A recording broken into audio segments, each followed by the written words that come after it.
Aisha Thorne sat at the hotel room staring at her laptop screen. On a map of the United States, she was somewhere between Dallas and Oklahoma City. Twilight was gathering outside, late April, and in her chest, a vague unease had been building for the last week. She had flown out 3 days ago for company business, negotiations with a major supplier, contract signings, warehouse inspections. It was a routine business trip, one of at least a dozen she'd taken in the last year. Malcolm, her husband, always took these trips in stride. Too much in stride now that I think about it. Maybe I'm just losing it, Aisha thought, as she opened the app for her home security camera. She had installed it a week ago, right before she left. Something had told her she needed to do it this time. Maybe it was just woman's intuition. She had orchids on her kitchen counter, the high-maintenance kind that demanded attention. Mal had promised to water them every 3 days, but Aisha knew perfectly well he wouldn't even go near the flowers. But the orchids weren't the real issue. Something had shifted over the last few months. Mal had become distant, always staying late at his architecture firm, which granted wasn't doing great. He carried his phone everywhere now, even into the bathroom, and 2 months ago, Aisha had accidentally seen a message flash across his screen. Waiting for you, same time. The sender was simply labeled T.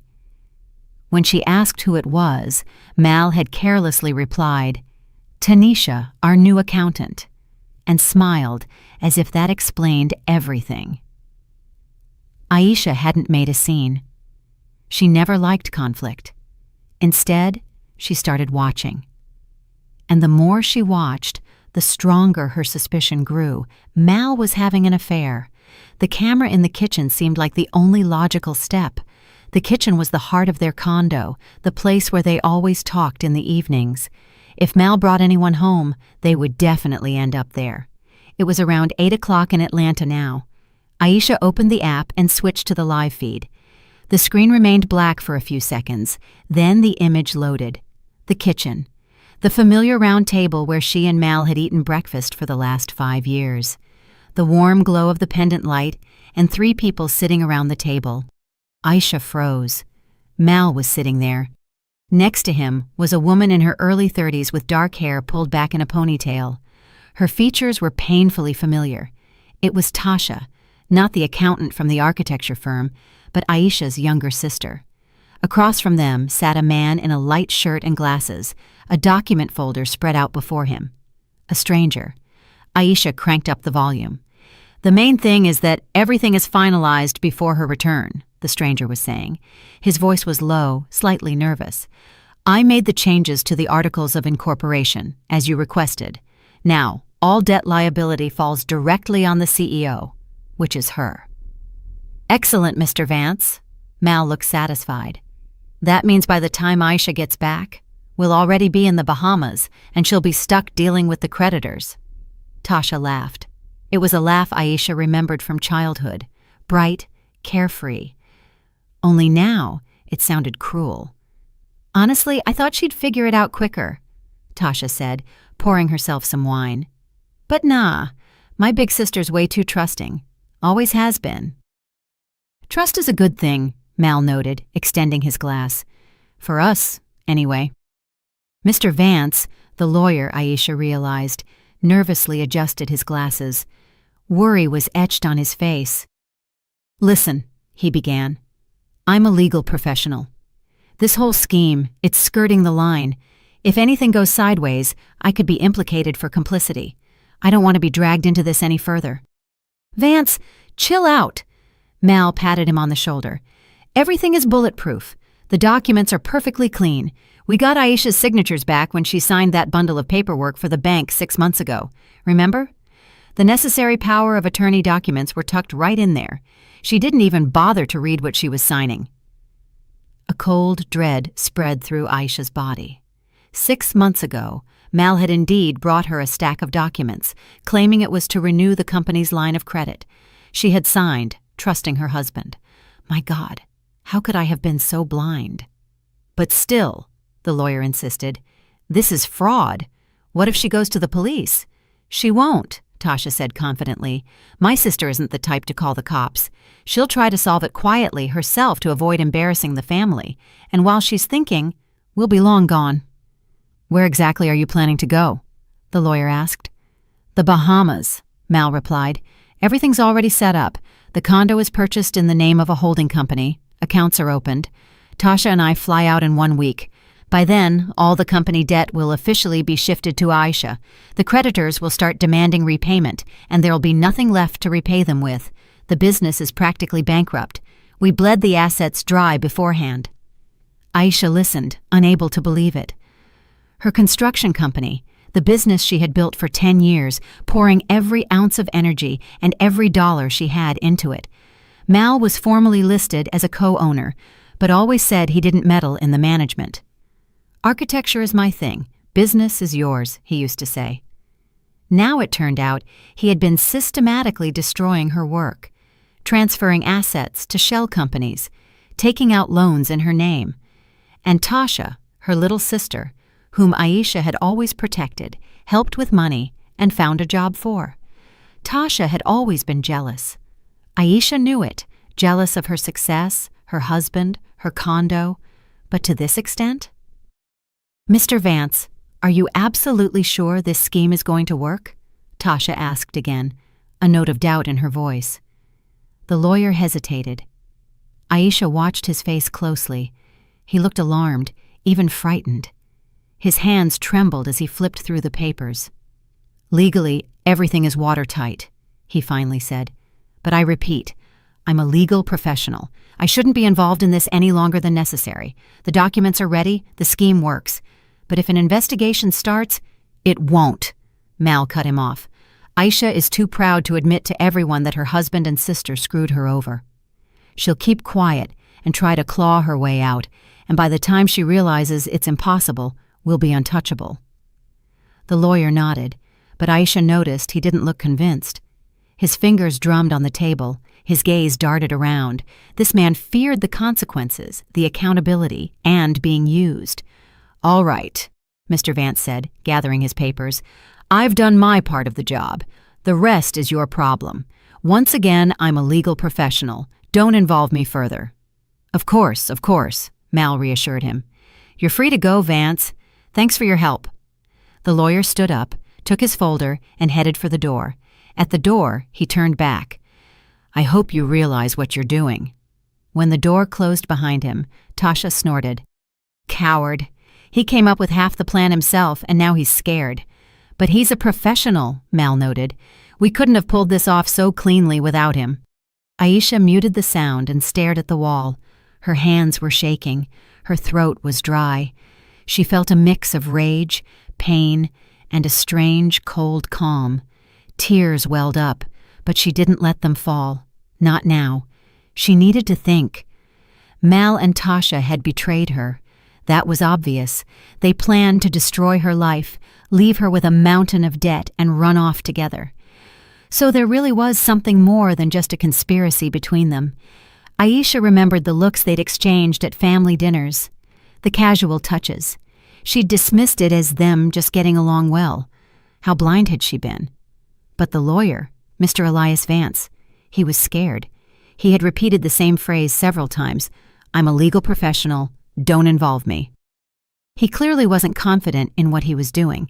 More than that, he looked like he already regretted his involvement in the scheme.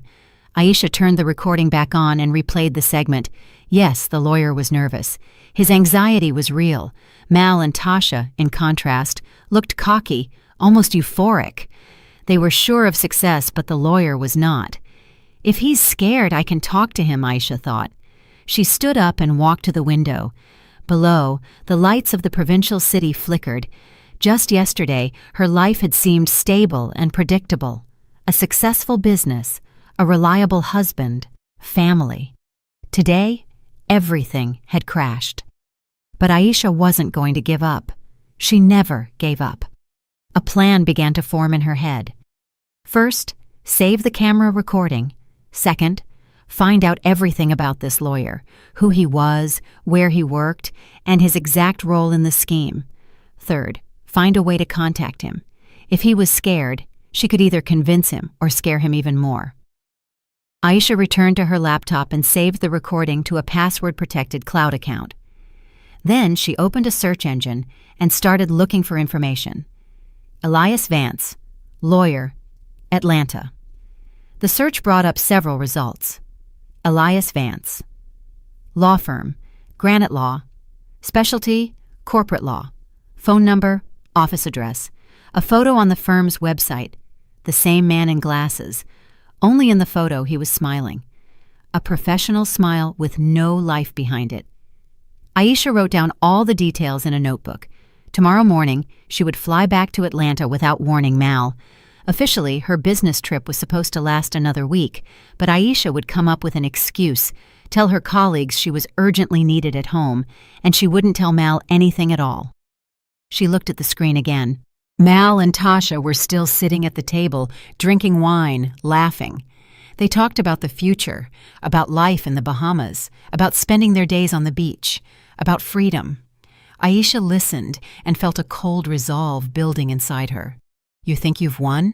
she silently asked them. "The game has only just begun."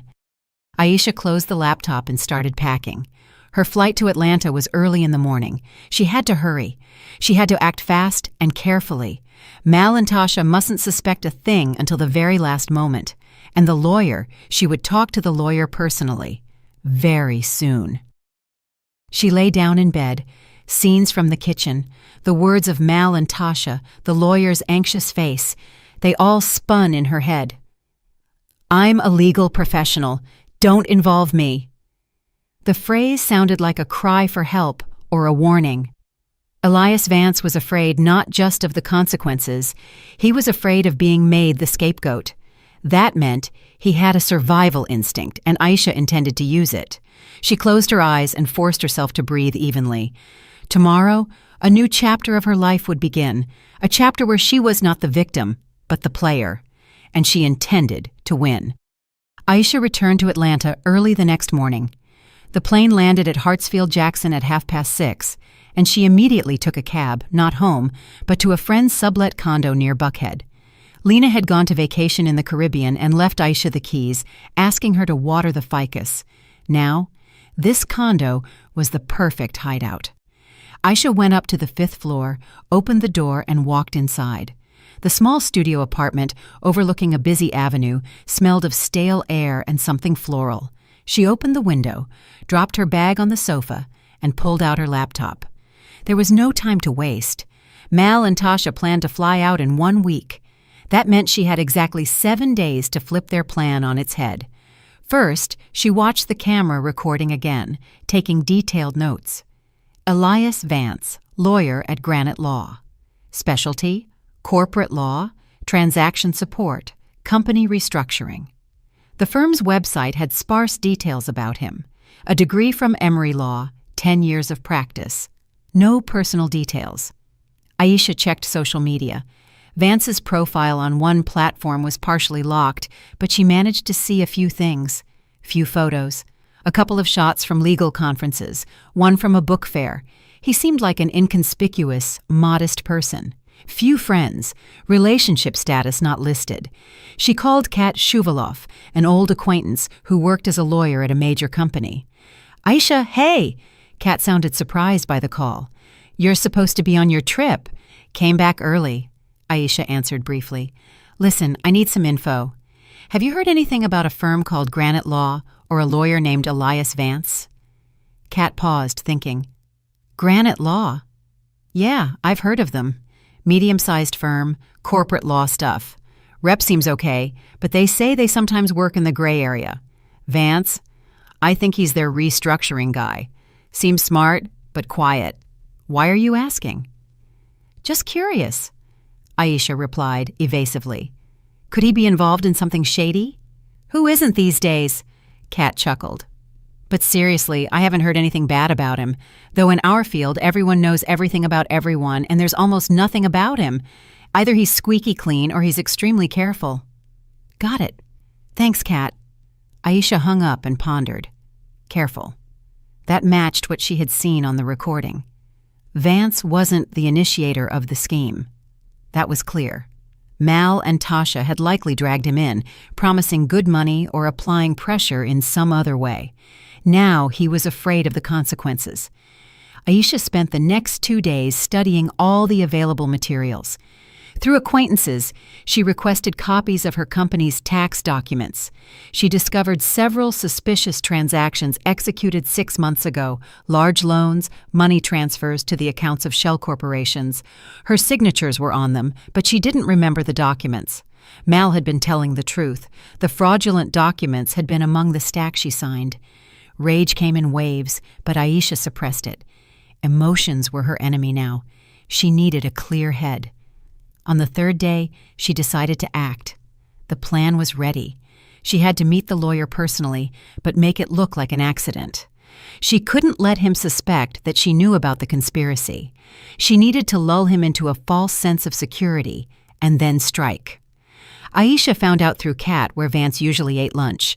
It turned out he went almost daily to a small cafe near the Granite Law Office in Midtown.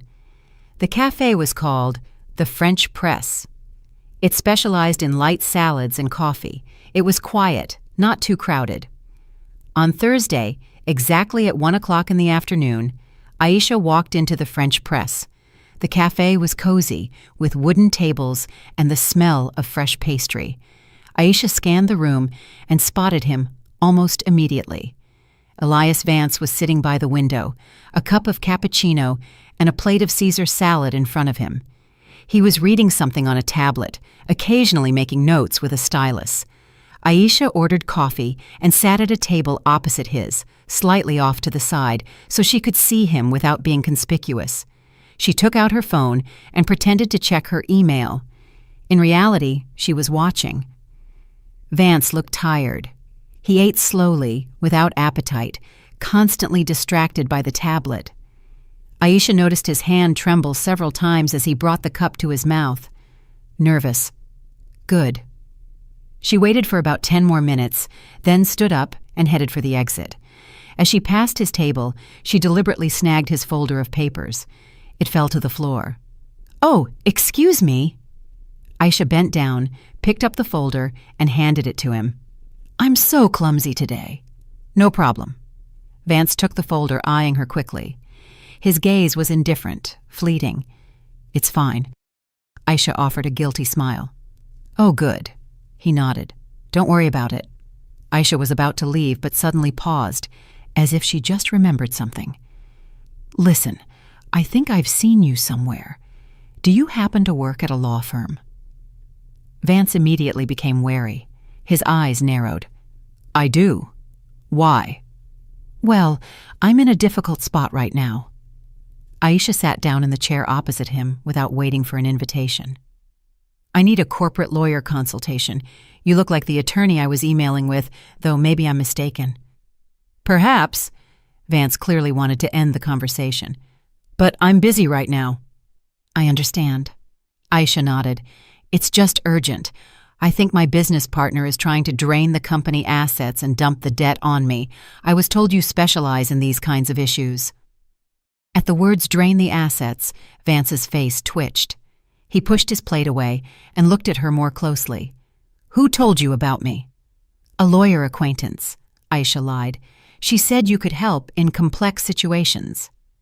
Vance was silent.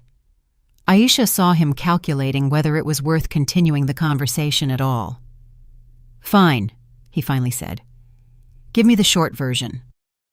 Aisha began to recount a fabricated story about a business partner who was allegedly trying to defraud her using fictitious documents. She spoke generally, but every detail mirrored what was happening to her own life.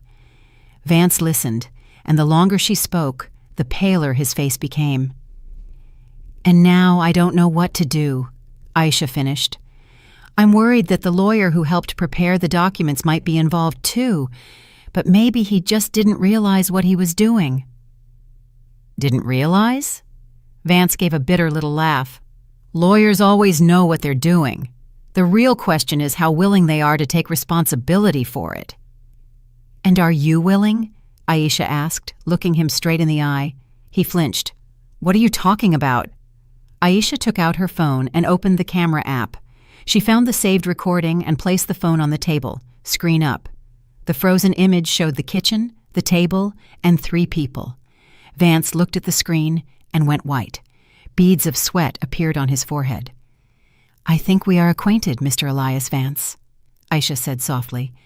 "You helped my husband, Malcolm Thorne, and my sister, Tasha Wilson, prepare the documents to dump the company's debt on me, didn't you? And now you're worried about being made the scapegoat." Vance stiffened in his chair, as if splashed with cold water. "Oh, God." "Don't worry," Aisha put her phone away. "I'm not calling the police right now. First, I want to talk to you." "Why?" His voice was trembling. "Because you're scared," Aisha replied simply. "I can see it. You kept repeating that you shouldn't be involved. That means you understand what you've gotten yourself into. And I'd bet you regret it right now." Vance was silent, his hands gripping the edge of the folder. "What do you want?" he finally asked. "The truth," Aisha leaned forward. "The whole truth. How they roped you in. Exactly what you did. What documents you prepared. Where the money went. And then, I want you to help me turn their plan around and aim it right back at them." "Are you crazy?" Vance shook his head. "I can't. That would violate attorney-client privilege. I'll lose my license." "And if I go to the district attorney's office with this recording, you'll be sitting in jail for fraud," Aisha answered calmly. "Attorney-client privilege doesn't cover criminal activity. So choose, help me, and stay out of jail, or refuse and go down with them." Vance put a hand to his forehead. Aisha saw his hand shaking. Several long minutes passed before he spoke. "They came to me 2 months ago." His voice was hollow. "Malcolm Thorne said he needed help restructuring his wife's company. He offered good money. I agreed, thinking it was just a routine job. But then it turned out he wanted to drain the assets and leave the debt on her. I told him that was illegal, but he insisted. He said I didn't have a choice because I had already signed some documents, and now I was an accomplice." "And you agreed?" Aisha tried to speak calmly. "I was scared," Vance admitted. "I needed the money. I have credit card debt, personal loans. I figured no one would find out. But then when I saw how they were planning everything, I realized I was being used. If anything went wrong, I'd be the one blamed. The lawyer who processed the documents." "You're right," Aisha nodded. "That's exactly what will happen if you don't help me." Vance looked up at her. "And if I do help? If you help, I'll make sure all the liability falls on Malcolm and Tasha. You'll be the witness who helped expose a crime. You might even get a reduced sentence or probation. But most importantly, you won't be made the main culprit." He was silent, considering. Aisha saw a heavy internal struggle going on in his head. Fear of the consequences, the desire to save himself, remnants of professional ethics. It all blended into one. "I need to think," he finally said. "You have 1 day." Aisha stood up. "Tomorrow? Same time? Same place. You'll tell me your decision. If you refuse, I go to the police with the recording. If you agree, we start working." She leaned in, lowering her voice. "And Mr. Vance? Don't try to warn Malcolm or Tasha. I'm watching you. If you call them, I'll know. And then I'll go straight to the DA's office. Understand?" Vance nodded without lifting his eyes. Aisha walked out of the cafe and only allowed herself to exhale once she was on the street. The tension was getting to her. Her head was spinning. She walked several blocks, then stopped at a store window, pretending to look at the merchandise. In reality, she was checking if Vance was following her. He was nowhere in sight. She hailed a cab and told the driver to take her to Lena's condo. As she rode, the next steps of her plan formed in her head. If Vance agreed, she would gain access to all the documents, all the schemes they devised. She could figure out where the money went, how to reverse the transactions, and how to prove Mal and Tasha's guilt. If he didn't agree, she would have to act differently. But Aisha was almost certain he would agree. Fear is a powerful motivator, and Elias Vance was terrified. That evening, she switched on the kitchen camera again. Mal was home alone, making himself dinner. He looked relaxed, even humming a tune. Aisha watched him, feeling her heart grow cold inside. This man, with whom she had lived for 5 years, whom she had loved, was capable of such betrayal. And Tasha, her own sister. She closed the laptop and lay down on the sofa. Tomorrow would be the next meeting with Vance. Aisha hoped he would make the right decision, because if not, she would have to find other ways. But she would not give up, no matter what. The next day, Aisha arrived at the French press exactly at 1 o'clock. Vance was already sitting at the same table by the window. An untouched cup of coffee sat before him. He looked even worse than yesterday. Gray face, red eyes, unshaven. He hadn't slept, it seemed. Aisha sat opposite him. They were silent for a few seconds, studying each other. "I agree," Vance said quietly. "I'll help you, but on one condition." "What is it?" "You guarantee that you'll have my back. I will testify, provide all the documents, but you will ask the prosecution for a plea deal for me. Probation, at worst, but not jail." Aisha nodded.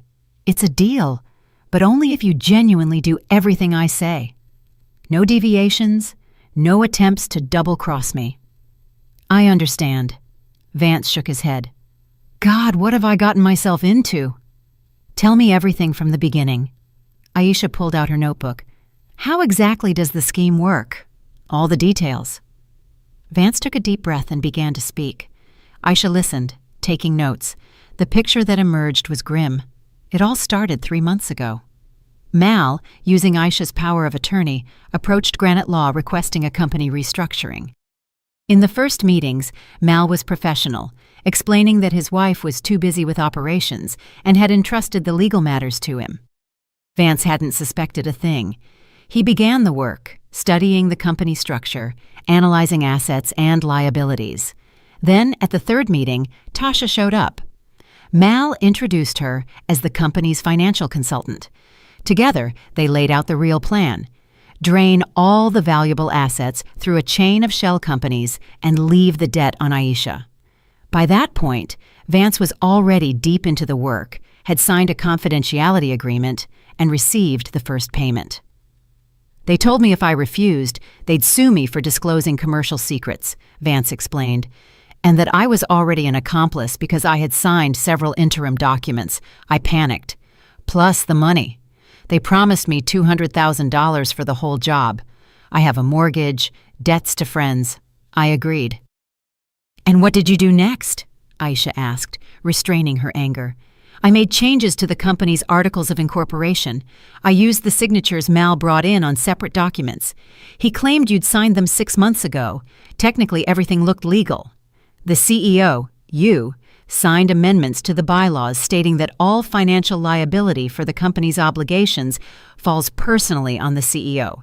It's a rare but permissible practice, usually applied in family firms. Next, we finalized several fake loans.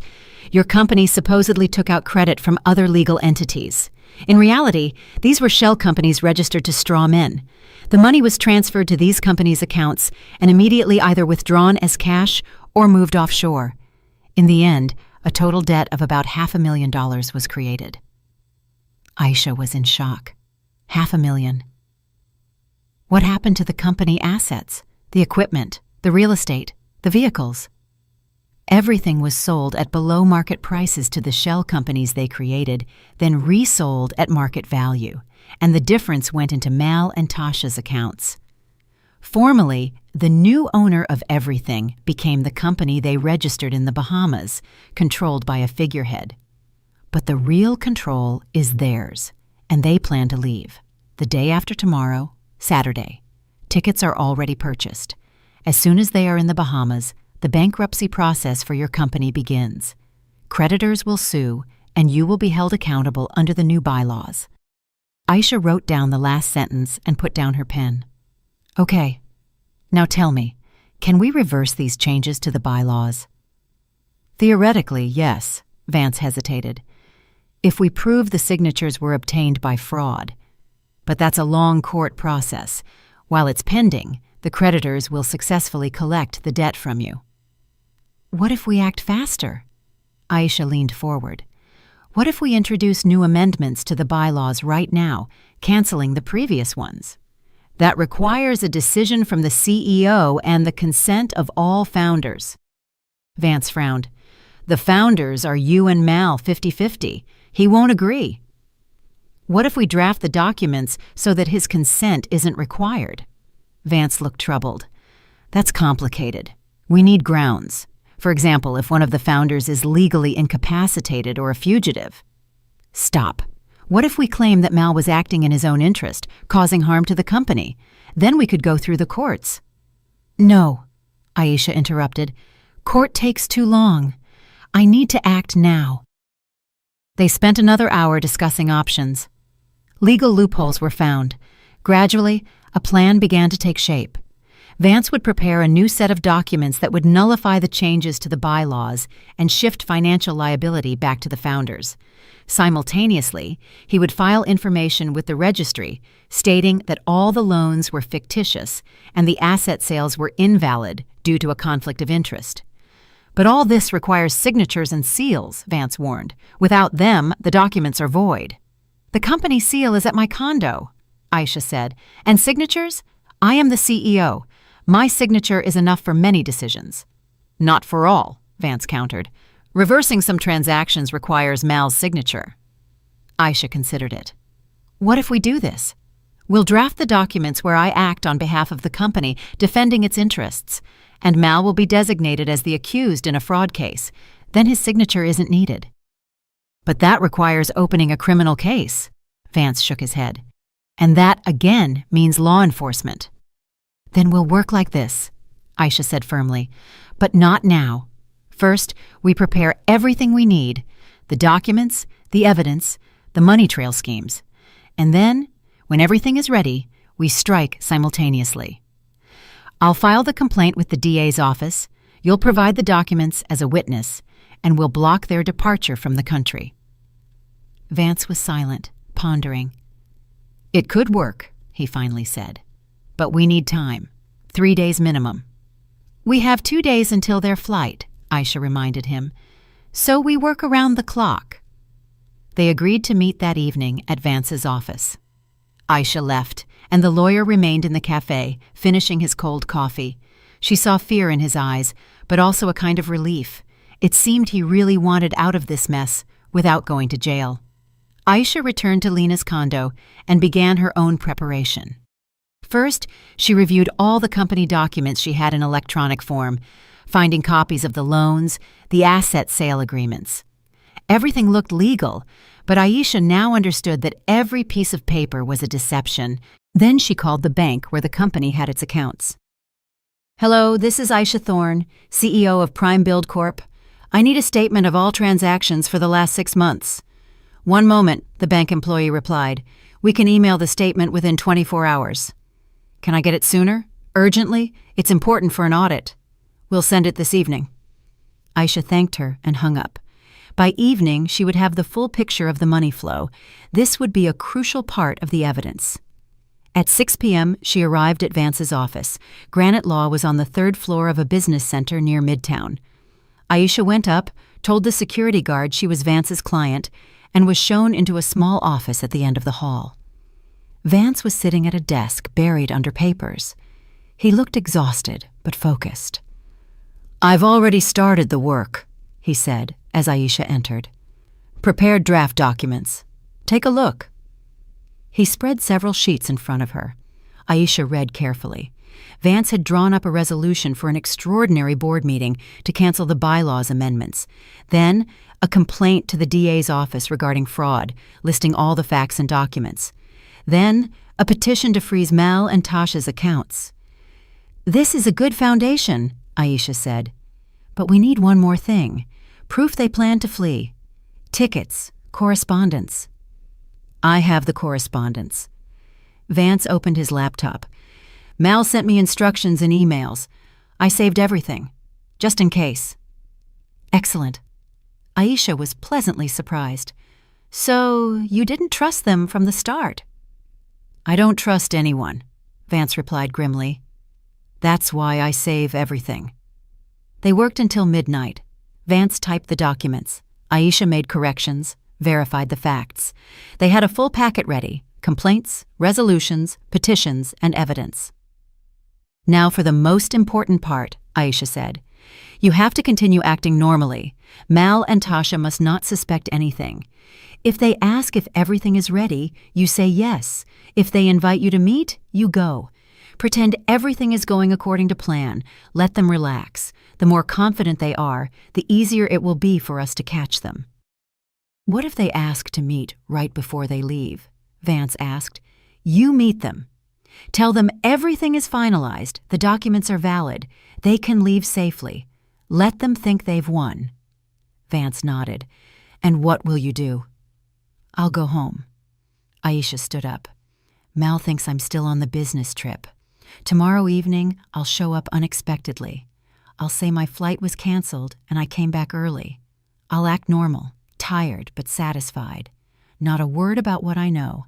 Let them think their plan is working." She extended her hand to Vance. "Thank you. You're making the right choice." Vance shook her hand. His palm was damp. His fingers trembled. "I hope you keep your promise." "I will," Aisha assured him, "if you do your part." She left the office and caught a cab. As she rode home, she went over tomorrow in her head. She had to act naturally, not give herself away. Mal knew her well. If she changed even slightly, he would notice. At Lena's condo, Aisha turned on the light, undressed, and lay in bed. But she couldn't sleep.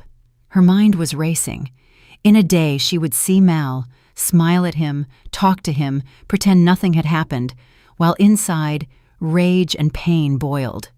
And Tasha, the sister she loved, protected since childhood. Tasha had always been the younger one, the weaker one, the one who needed help. Aisha helped her with school, with work, lent her money she never paid back. And this was the result. Aisha woke up late the next day, around noon. She called Vance. "How's it going?" "Mal called this morning," the lawyer replied. "Asked if the documents were ready. I said yes. He told me to come to their place at 7 o'clock this evening. Said Tasha will be there too. They want to discuss everything before they leave." Perfect. Aisha felt her heart pound faster. Go. Tell them everything is fine. Let them celebrate. "And you?" "I'll show up at the condo right after you. I'll say my flight was rescheduled, and I came back early. We'll see how they react." That evening, Aisha was riding home in a cab, clutching her keys. She hadn't been home for almost a week. What has changed? Probably nothing. Mal wasn't the type to keep things tidy. She went up to the 7th floor of their building, opened the door, and walked in. The hallway light was on. Voices and laughter drifted from the kitchen. Aisha took off her jacket, hung it on the rack, and walked into the kitchen. 3 people sat at the table, Mal, Tasha, and Vance. Glasses of champagne were set before them. When Aisha appeared in the doorway, all 3 froze. "Aisha, how are you here?" Mal was the first to recover. "Hi," Aisha smiled, though it was difficult. "It just worked out. Came back early. What's the celebration?" An awkward silence hung in the air. Tasha quickly collected herself. "Just meeting to discuss some business. This is Mr. Elias Vance, Mal's lawyer." "Pleasure to meet you." Aisha extended her hand to Vance. He shook it, and Aisha felt his fingers give a slight squeeze. The signal. Everything was going to plan. "Aisha, you must be tired." Mal stood up. "Go relax. We'll be done soon." "No, I'm fine." Aisha walked to the fridge. "I'm just going to grab a bite. Don't mind me." She got a yogurt and stood by the window with her back to the table, pretending to look at something in the courtyard. In the window's reflection, she saw Mal and Tasha exchanging glances. Vance sat without lifting his eyes.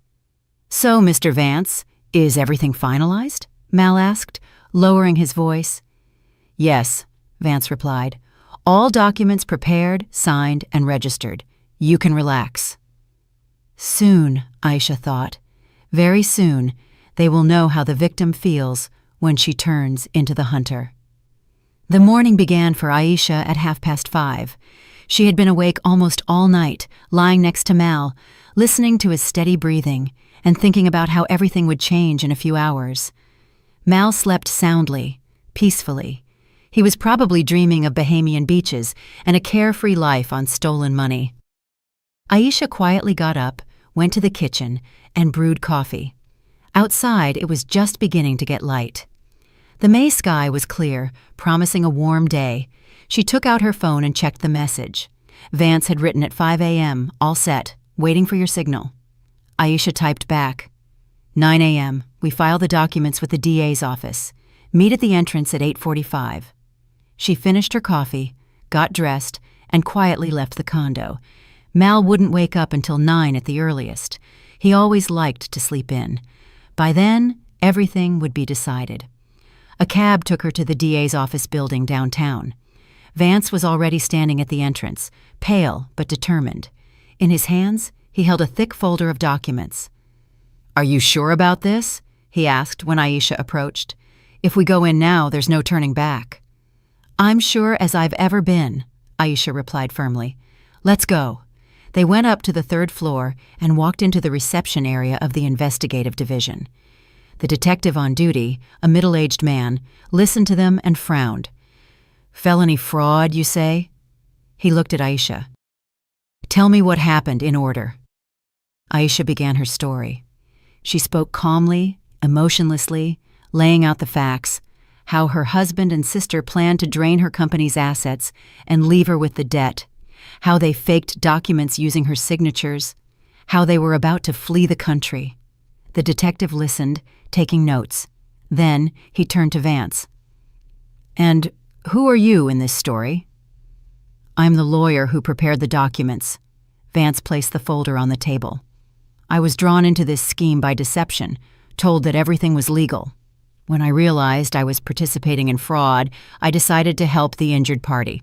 Here are all the documents, contracts, correspondence, the money trail schemes, and the audio recording where the scheme was discussed."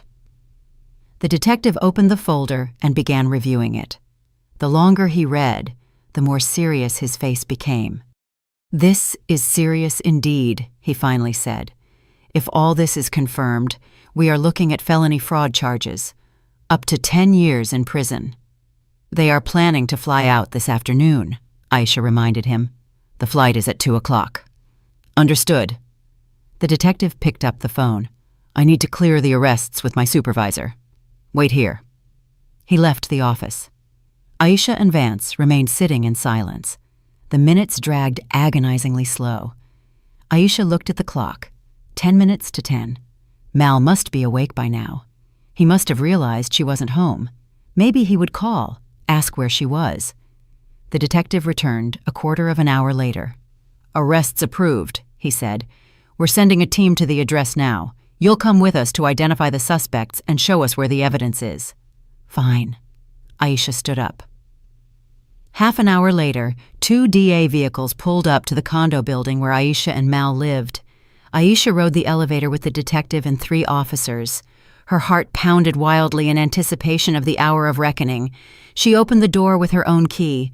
Mal's suitcase, already packed, stood in the hallway. Voices drifted from the bedroom.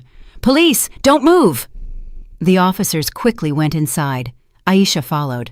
Mal was standing in the middle of the bedroom in jeans and a t-shirt, a phone in his hand. Tasha was sitting next to him on the bed. She had already arrived on her own. Seeing Aisha with the uniformed officers, she jumped up. "Aisha, what is going on?" "Justice is going on," Aisha answered calmly. The detective read the arrest warrant. Mal listened, growing paler with every word. When the detective finished, Mal turned to Aisha. "You? This was you?" "Yes, it was me." Aisha looked him in the eye. "Did you think I wouldn't find out? That I would sit around while you destroyed my life?" "But how?" "The camera in the kitchen." Aisha smiled a cold smile. "The one I installed among the flowers before my business trip. Remember? I asked you to water the flowers. Only I knew the flowers were the last thing on your mind." Mal froze, understanding. Tasha clutched her head. "Oh, God, she heard everything." "Everything," Aisha confirmed. And I saw and I recorded your sweet conversation with the lawyer about how to screw me over. Aisha, listen. Mal stepped toward her, but an officer blocked the way. It's not what you think. We can explain everything. You'll explain to the detective. Aisha turned away. Tasha suddenly began to cry.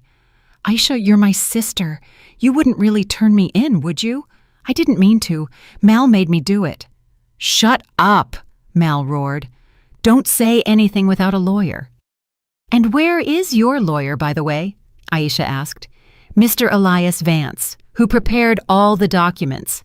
He's currently giving a statement to the DA's office, explaining how you forced him to participate in fraud. Mal hadn't expected this turn of events. Vance, he snitched on us. He saved himself, Aisha corrected him. He decided to cooperate with the investigation. Smart man. That bastard, Mal hissed. That coward sold us out. Citizens, come with us. The detective nodded to the officers. Mal and Tasha were led away. Aisha stayed behind in the condo to show the detective where the company documents were.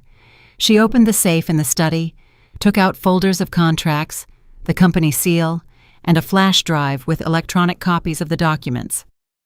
Everything that can be useful is here, she said, and the video recording from the camera where they discuss the scheme. Excellent. The detective took everything as evidence. You will need to come in later to give a detailed statement. I'll come, Aisha promised. When everyone had left, she remained alone in the empty condo, sat down on the living room sofa, and felt a wave of exhaustion wash over her. The tension of the last few days suddenly broke. Her hands trembled, her vision blurred. She covered her face with her hands and for the first time throughout the ordeal allowed herself to cry. Tears streamed down her face, unstoppable. Aisha cried from relief, from pain, from rage, from disappointment. Her life had been shattered. Her husband was a traitor. Her sister, too. Her business was ruined. Even if she recovered the money through court, the company was beyond saving. The reputation was lost. Clients had scattered. She cried for a long time, maybe an hour. Then she wiped her tears, washed her face, and drank tea. She had to pull herself together. Yes, her life had collapsed. Yes, the outlook was bleak, but she wasn't going to give up. Her phone rang. It was Vance. How did everything go? He asked. They were arrested, Aisha answered, taken to the DA's office. Good. There was relief in his voice. I gave my full statement. I'm cooperating with the investigation. Keep it up, Aisha advised. Tell them everything you know. It's your only shot. I understand. Vance paused. You know, I didn't sleep all night, thinking about what I did. How could I have agreed to it? You agreed because you were scared and tempted by money, Aisha said harshly. But then you made the right choice. That's what matters. Thank you, he replied softly. Thank you for giving me a chance. Aisha hung up. Outside, the ordinary day continued. She thought about how Mal and Tasha should have been at the airport right now, on their way to a new life. Instead, they were sitting in a detention cell, realizing that everything had fallen apart. In the afternoon, Aisha went to the DA's office to give her official testimony. She was questioned for 3 hours, asked detailed questions about the company, the transactions, and how she found out about the scheme. Aisha answered clearly and consistently, providing all the available evidence. The detective carefully reviewed the video recording from the kitchen. It's powerful evidence, he said. It clearly discusses criminal conspiracy. Combined with the documents Mr. Vance provided, we have a complete evidence base. What happens next? Aisha asked. We will file criminal charges for felony fraud, the detective explained. Conspiracy to commit fraud and theft. Both face up to 10 years in prison. We will petition for them to be held without bail during the investigation, as there is a risk they might flee or pressure witnesses. And Vance? Vance may get probation for cooperating, but that will be up to the judge. The main thing is that he's cooperating, testifying, and showing remorse. Aisha nodded.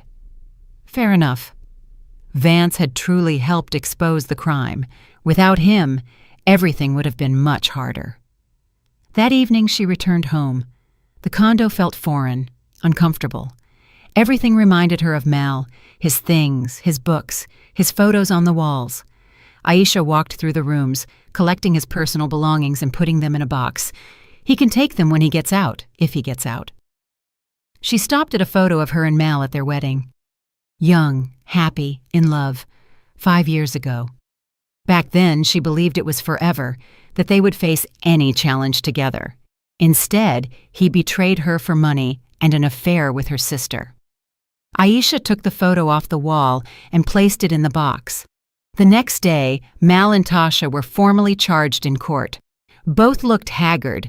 Mal was sullen and angry. Tasha was tearful and frightened. The prosecutor read the charges and asked for both to be detained without bail. Their lawyers objected, citing no prior convictions and permanent residency. But the judge was unyielding. Given the severity of the charge and the risk of flight, confirmed by the purchased tickets to the Bahamas, the court ruled that Malcolm Oliver Thorne and Tasha Serena Wilson be detained without bail for 2 months. Mal shouted something, but his words were drowned out by the judge's gavel. The bailiffs escorted both of them away. Aisha learned about it from the detective and felt something strange. Not triumph, not joy, but a kind of emptiness. She had achieved justice. They would pay the price. But what now? Her life was still ruined. She caught a cab and drove to her company's office, located in a commercial district on the outskirts of Atlanta in a small 2-story building. Aisha went up to the 2nd floor, opened the door to her office, and sat down at her desk. She had spent the last 10 years here, building the business from scratch, pouring her soul, energy, and money into it. Prime Build Corp was her baby, and now she had to shut it down. Aisha opened her laptop and began reviewing the financial documents. The company's debts were huge. Even if she managed to recover the drained assets through court, it would take years, and the creditors were demanding repayment now. Bankruptcy was inevitable. She called her accountant, Denise. "Denise, we need to start the company bankruptcy procedure," Aisha said. "Please prepare all the documents." "Aisha, I heard what happened." Denise's voice held genuine sorrow. "I'm so sorry." "Thank you." Aisha forced a sad smile. "But there's nothing to be done. We have to close the business in a civilized way." The following weeks were a blur of meetings with lawyers, creditors, and accountants. Aisha initiated the company's bankruptcy proceedings, sold off the remaining assets, and paid her employees. By the end of the month, Prime Build Corp ceased to exist. Aisha also sold the condo she had shared with Mal. Too many memories, too much pain. She bought a small, 2-bedroom apartment in a different part of the city and moved there with a minimum of belongings. Mal and Tasha remained under investigation. Vance continued to provide testimony, helping the investigation piece together the money trail. Thanks to his help, they managed to locate and freeze most of the drained assets. One evening, Aisha was sitting in the kitchen of her new apartment, drinking tea and looking out the window. Her phone rang. It was Vance. "Aisha." His voice sounded uncertain. "Good evening. I apologize for bothering you. I just wanted to see how you were doing." "I'm fine," Aisha replied curtly. "Closed the company, moved out, starting a new life. By the way, I filed for divorce from Mal. My lawyer said it will be processed quickly. He's in custody. He won't object. I want to close this chapter as soon as possible." "I'm glad." Vance paused. "You know the investigation is coming to an end. The case will go to trial soon. They told me I'll receive probation for cooperation." "That's good." Aisha was genuinely pleased for him. "You helped. Everything would have been much harder without you." "I still feel guilty," he said quietly, "for agreeing back then, for not refusing right away." "The main thing is that you corrected your mistake." Aisha sipped her tea. "That means a lot." They were silent for a moment. Then Vance unexpectedly asked, "What will you do next? Start a new business?" "I don't know," Aisha confessed honestly. "I probably will, but not construction. I'm tired of it. I want something different, something honest and simple." "I understand." Vance was silent again, then added, "If you ever need legal assistance, please call. Pro bono. It's the least I can do." Aisha smiled. "Thank you. I might take you up on that." They said goodbye. Aisha hung up and looked at the clock. Late evening. The city lights glowed outside the window. Somewhere, in a detention facility, Mal and Tasha were sitting, realizing they faced a long sentence. And she was here, free, alive, ready to start over. For the first time in a long time, Aisha felt something akin to hope. The trial took place 6 months later. Aisha attended the sentencing. The judge read the verdict in a monotone voice. Malcolm Oliver Thorne and Tasha Serena Wilson are found guilty of felony fraud committed by an organized group. Malcolm Thorne is sentenced to 8 years in federal prison, Tasha Wilson to 7 years. Both are additionally ordered to pay restitution and are banned from holding executive positions for 5 years after their release. Elias Vance received a 3-year suspended sentence for aiding and abetting fraud, but the State Bar's disciplinary committee decided to disbar him from practicing law. His cooperation with the investigation and active remorse were taken into account by the court as mitigating circumstances, but the professional community was stricter. The ethical breach was too severe. Aisha listened and felt neither triumph nor satisfaction, just exhaustion and a wish for it all to finally be over. She saw Vance sitting pale, his head bowed. When the judge announced his disbarment, he flinched but didn't look up. Aisha understood that this was a heavy blow for him, losing the profession he had dedicated 10 years to. When the judge announced the final line of the sentence and left the courtroom, Aisha stood up and walked out of the hall without looking back. It was a cold November day outside. The wind rustled the bare tree branches. Aisha pulled her coat tighter and slowly walked toward the subway. Her phone rang an hour later when she was already home. It was Vance. "Aisha, good afternoon." His voice sounded tired. "I apologize for bothering you right after the court. I just wanted to see how you are." "I'm fine," Aisha replied briefly. "And you? It must be tough. 3 years without being able to practice law." Vance gave a bitter laugh. "I knew it might happen, but there was still hope. It's fair, though. I violated professional ethics by agreeing to that scheme." "What will you do now? Look for work?" Vance sighed. "The law degree is still mine. I'll go work as a paralegal for some company. Not a lawyer, but at least it's something." Aisha wanted to say something, but couldn't find the words. She felt Vance deserved the punishment, but at the same time, she felt sorry for him. He had helped her, risked his career, testified against Mal and Tasha, and was now paying the price for a mistake made out of fear and weakness. "If you ever need anything, call," Aisha said. "I can help with recommendations, if necessary." "Thank you," Vance replied sincerely. "That means a lot to me." They said goodbye. Aisha put down the phone and sat on the sofa for a long time, looking out the window. In the 6 months since Mal and Tasha's arrest, her life had completely changed. She had closed the construction company, sold the condo she shared with her husband, and moved to a modest 2-bedroom apartment. The money from the sale and the assets partially recovered through the court allowed her to live comfortably. But starting a new business from scratch was terrifying. Over the last few months, Aisha had thought a lot about the future. Construction no longer appealed to her. Too much pain was associated with it. She remembered how, in college, she had dreamed of becoming an interior designer, but chose a more practical major. Maybe now is the time to go back to that dream. Aisha opened her laptop and started studying the interior design market in Atlanta. Demand was high, competition too, but there was a niche for a small studio with a personal touch. She drafted a business plan, estimated costs, and found a space to rent. By the end of the month, the decision was final. She would open an interior design studio. 2 months later, the Dream Space Studio opened its doors to its first clients.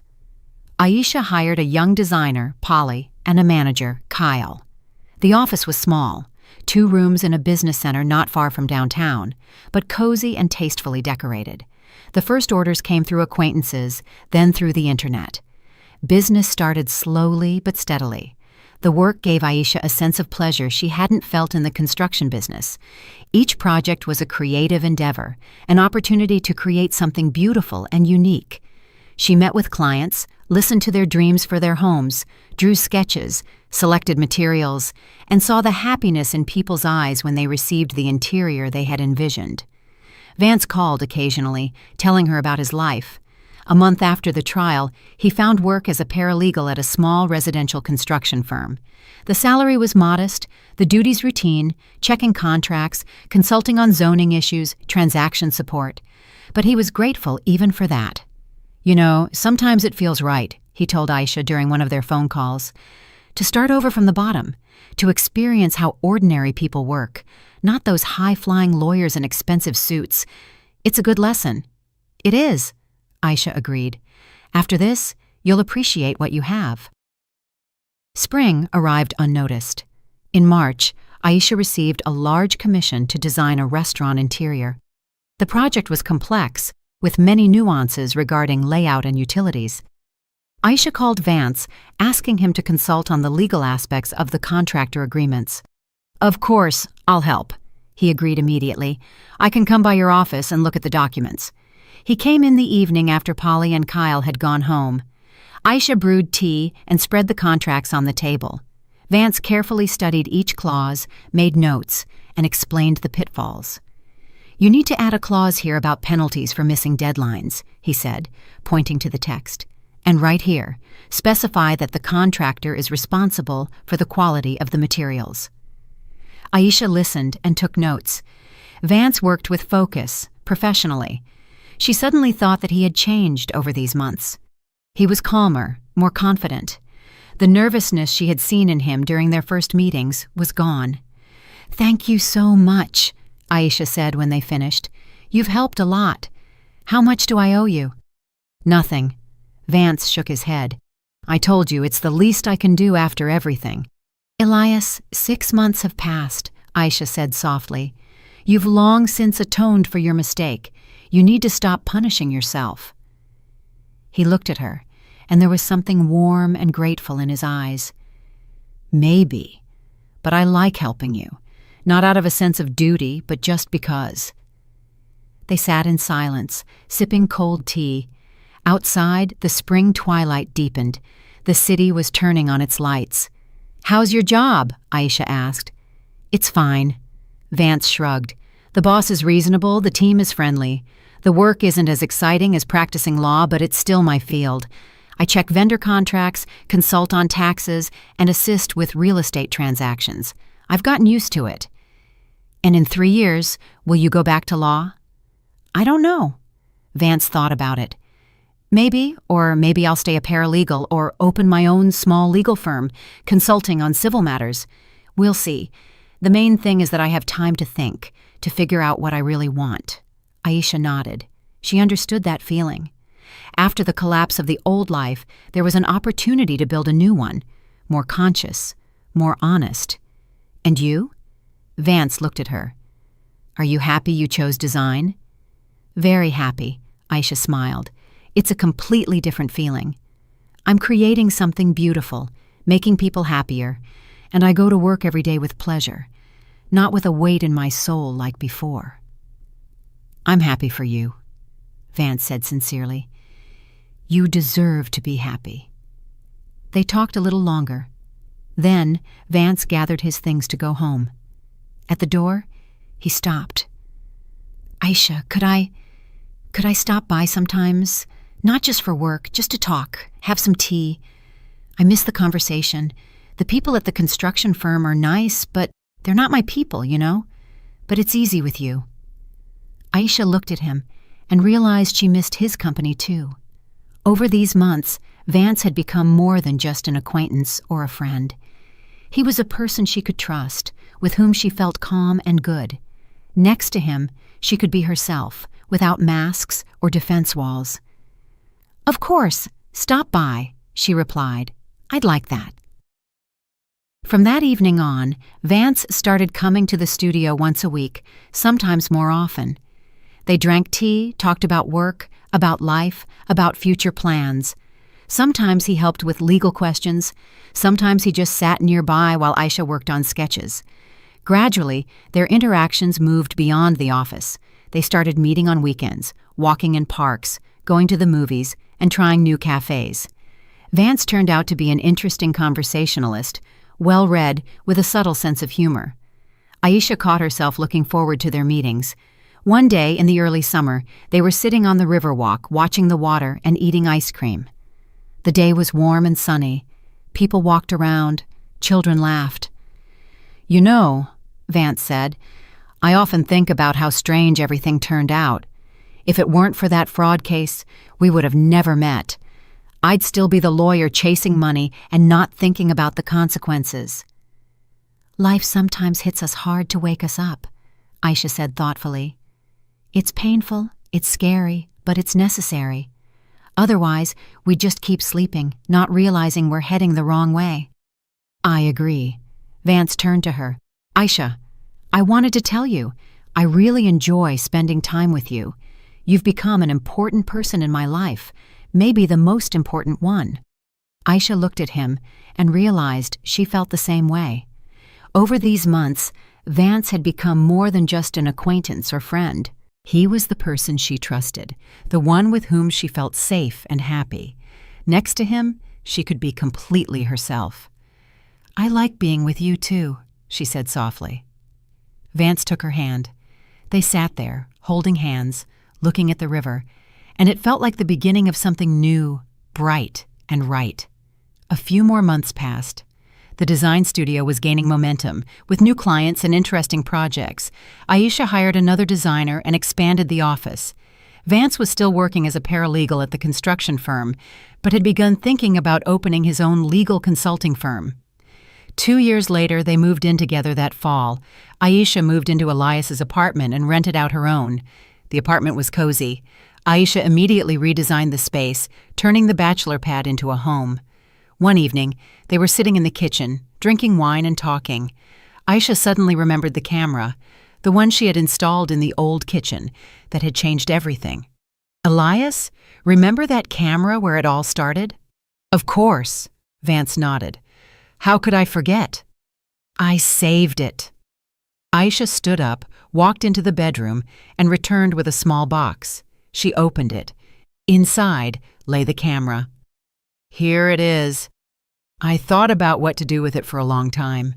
It feels wrong to throw it away. It saved my life, after all. But it's also strange to look at." Vance took the camera in his hands, turning it over. "You know what I think?" he said. "That camera taught us an important lesson. Real trust doesn't need surveillance. When there's honesty between people, cameras aren't necessary." "I agree." Aisha took the camera back and put it in the box. "That's why I will never install anything like this again. Some things are better seen not through a lens, but with your own eyes, and felt with your heart, not with suspicion." She closed the box and put it on a high shelf in the closet. Let it stay there as a memory of the past, of what they both went through, of the pain, the betrayal, the fear, but also as a memory that even out of the darkest story, something good can be born. Elias hugged her, and they stood by the window, looking at the city.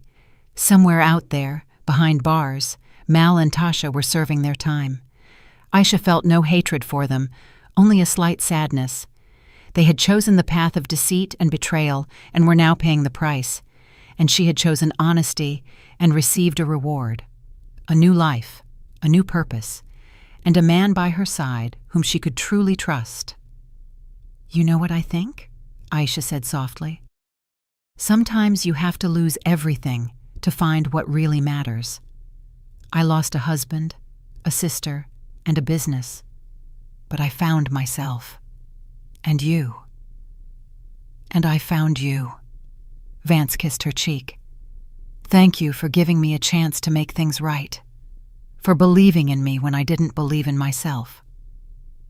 They stood, holding each other, as the city outside slowly sank into the autumn evening, and on the far shelf of the closet, in a box, lay a small camera, a witness to the past that was forever behind them.